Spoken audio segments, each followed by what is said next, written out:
in Emad Badi for analysis on this story. He's a non-resident scholar at the Middle East Institute, and he joins us from London. Emad, thank you so much for speaking to us here on France 24. France really has some explaining to do here, doesn't it? Yeah, I think that overall this entire event or this entire episode has really revealed a very deep duplicity in France's foreign policy towards Libya, because it has definitely surprised a lot of analysts and researchers that look at Libya. And you have to also take into account the fact that over the past few years, France has really tried to play the role of the mediator in Libya. So at this point in time, it's really in an enviable position since the discovery of the javelins. Emad Badi, what punitive measures could Paris face, if any, if it is indeed found to be breaching these UN arms embargoes?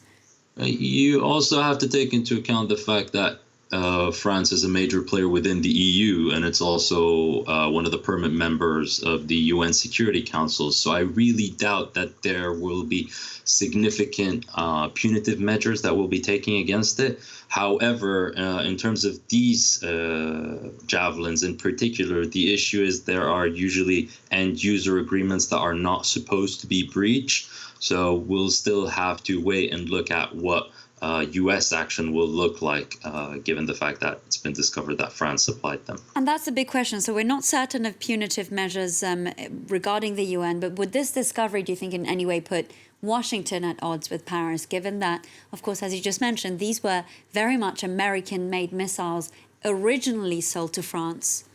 Yeah. Well, now the issue is there's still, I think that the discovery that these missiles were French is not enough. There are still significant pieces of the puzzles that haven't been really explained yet. So these jabs were out of use, but they were somehow simultaneously transferred to protect special forces. They ended up in Gherian, but at the same time, the French embassy stated that it had no military presence there.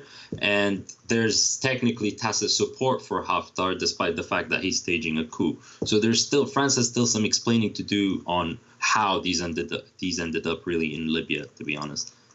Earlier, Emad Badi, when we spoke, you mentioned that many observers of Libya have been questioning France's position.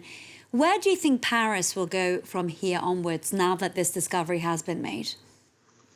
I think that France, I mean, this is merely a speculation because there's absolutely no knowing. It's very difficult to predict these things. But I think that at this point in time, and given the attention or the scrutiny that it's been put under, I think that France will at least try to revise its position to a more neutral one. That doesn't mean that it will totally abandon Haftar, because it's still beholden to him as a would-be strongman in Libya, but I don't expect that it will be actively supporting him militarily in the way it did previously.